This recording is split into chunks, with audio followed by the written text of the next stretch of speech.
Life aboard a fishing boat for 30 days is an odyssey, shaped by the gentle roll of the sea, the salt on your skin, and the ever-present rhythm of hunger that guides you from one meal to the next. Each day brings a new challenge, working with limited space, unpredictable weather, and the bounty or scarcity of the ocean. Yet, within these constraints, lies a unique and rewarding culinary adventure, one that transforms necessity into creativity and fresh-caught fish into unforgettable feasts. On our first morning, the anticipation was palpable. The sun peeked over the horizon, casting a golden shimmer across the water. The galley was compact, every inch accounted for, every utensil in its place. We had planned carefully, bringing along a modest supply of staples, rice, flour, oil, spices, dried beans, and a few hardy vegetables like onions, potatoes, and carrots. But the heart of our meals would come from what we could catch, harvest, or barter along the way. Early on, we learned to embrace the rhythm of the tides.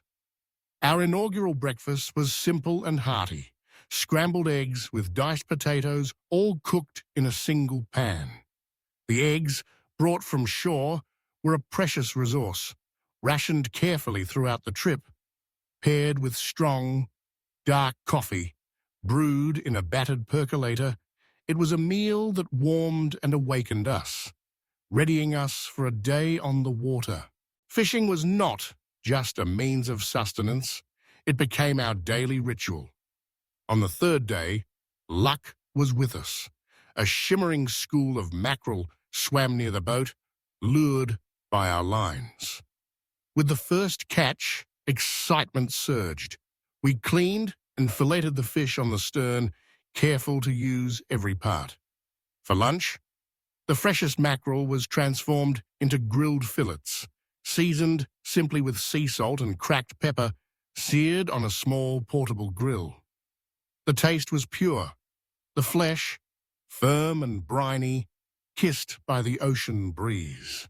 As the days passed, we grew bolder and more experimental. Inspired by recent accounts from fellow liveaboard sailors, like the Blue Moon Life duo, who had harvested and steamed Dungeness and red rock crabs in the Pacific Northwest, we set our sights on crustaceans. Our first crab pot yielded a pair of feisty red rock crabs. Steaming them on the boat was a lesson in patience and resourcefulness. Space was tight, and the aroma quickly filled our little world. But the reward was sweet, succulent crab meat, enjoyed with melted bastarma vata and a squeeze of lemon. Sustainability became a guiding principle.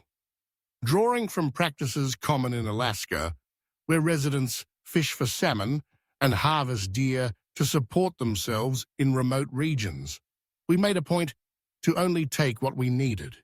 Each catch was appreciated, every meal planned around what the ocean provided.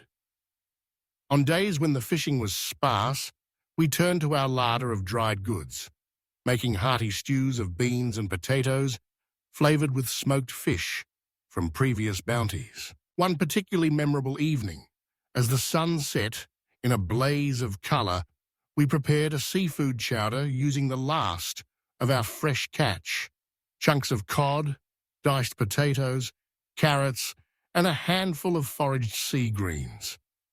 A splash of cream, saved for special occasions, turned the broth velvety.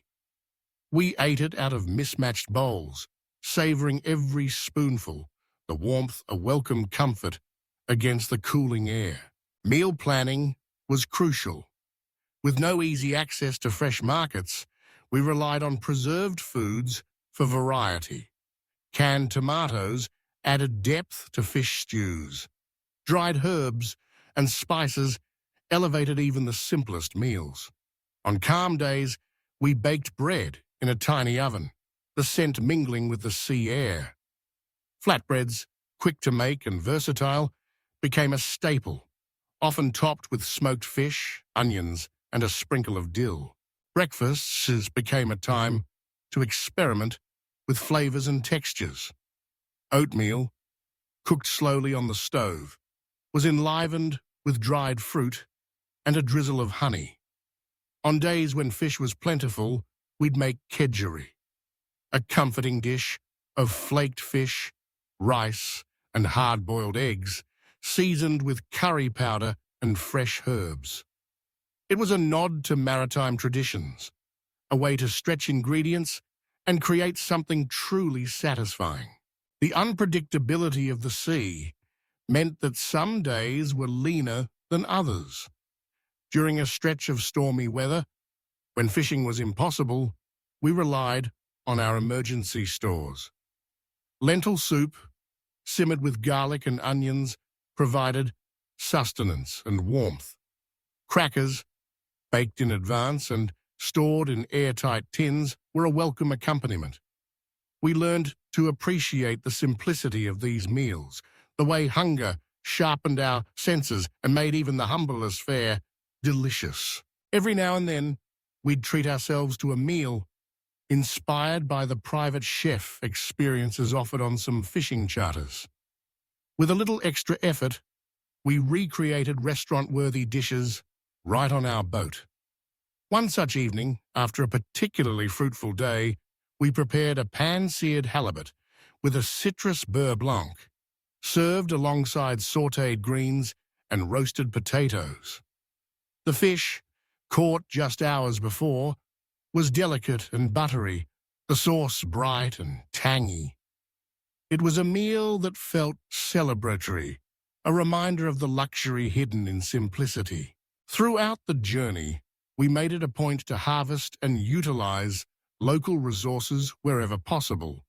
Seaweed, abundant along the shoreline, was collected, rinsed, and used in salads or as a flavorful addition to soups. Mussels and clams, found in sheltered coves, offered variety and a change of pace from our usual fare.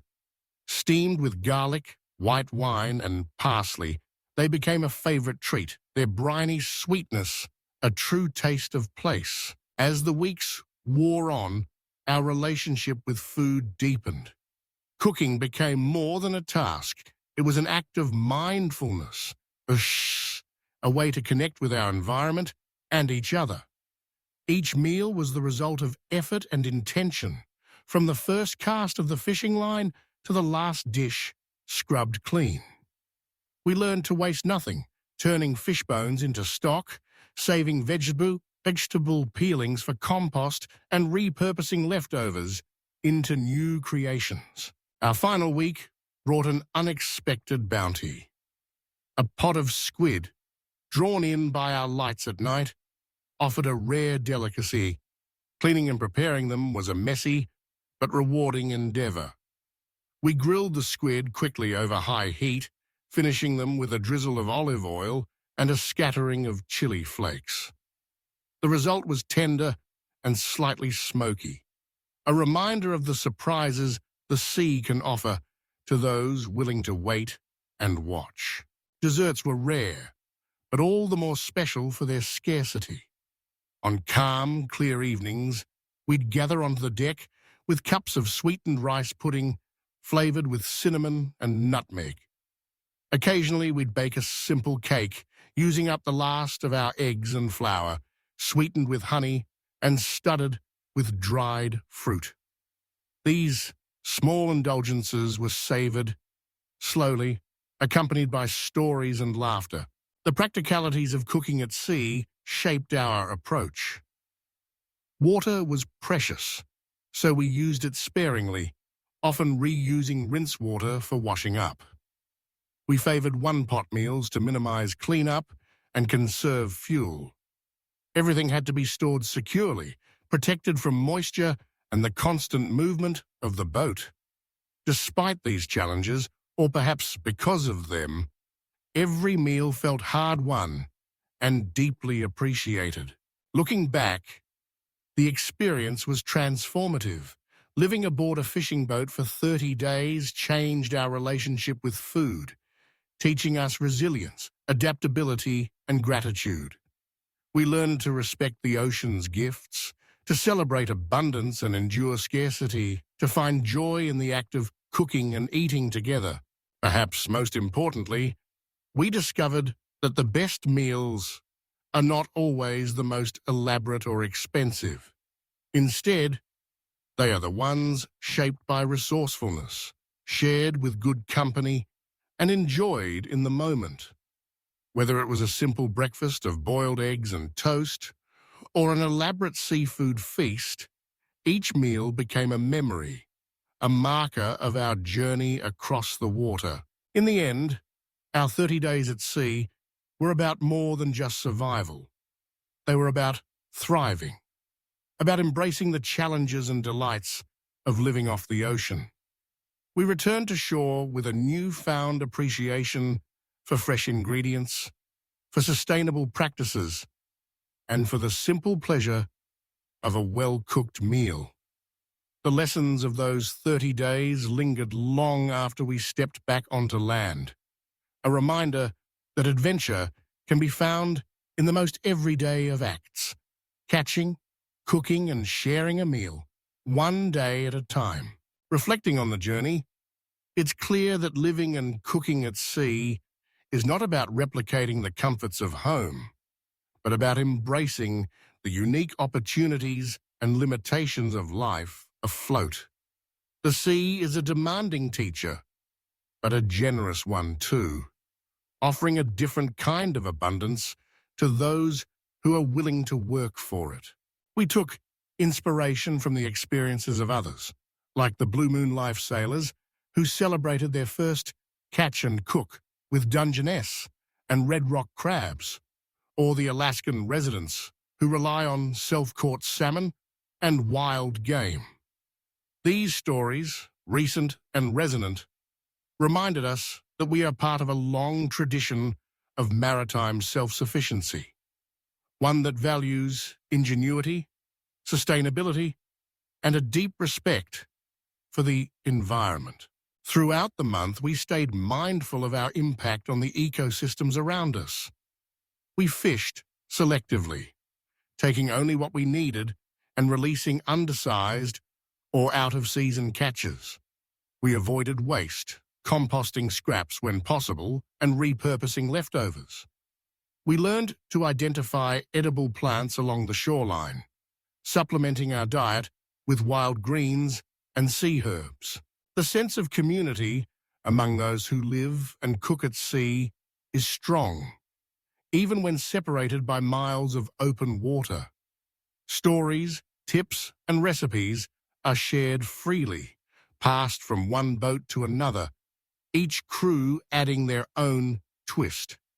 We found ourselves improvising, adapting recipes to suit what was available, and learning new techniques as we went. One of our favorite discoveries was a simple fish curry, inspired by a recipe we heard about from fellow sailors. Using freshly caught rockfish, coconut milk from our stores, and a blend of spices, we created a fragrant, warming dish that quickly became a staple. Served over rice, it was both comforting and nourishing, a perfect meal after a long day on the water. We also experimented with pickling and preserving, eager to extend the life of our catch. Thin slices of fish were cured with salt and sugar, then marinated in vinegar and spices to create a tangy, flavorful addition to salads and sandwiches. We pickled onions and carrots, their sharpness a welcome contrast to the richness of our main dishes. As our supplies dwindled near the end of the trip, we became even more inventive. We stretched ingredients by making hearty soups and stews, using every scrap of vegetable and fish. We learned to appreciate the subtle flavors of seaweed and wild greens, and to savor the rare treat of a fresh egg or a slice of cheese. The final days of our journey were marked by a sense of accomplishment and contentment. We had faced the challenges of limited space and resources, unpredictable weather, and the constant demands of life at sea. Yet, through careful planning, resourcefulness, and a willingness to adapt, we had eaten well, perhaps better in some ways than we ever had on shore. The experience underscored the importance of preparation, sustainability, and a spirit of adventure. It taught us that the best meals come from fresh ingredients, shared effort, and a willingness to embrace the unknown. Most of all, it reminded us that food is more than just sustenance. It is a way of connecting with the world around us, of marking the passage of time, and of creating memories that last long after the plates have been cleared. As we stepped back onto land, we carried with us not just the lessons of the sea, but a deep sense of gratitude for the food we had, the company we kept, and the adventure we shared. The taste of fresh-caught fish, the smell of bread baking in a tiny oven, the warmth of soup on a cold night. These are the flavors of our 30 days at sea, and they will stay with us always.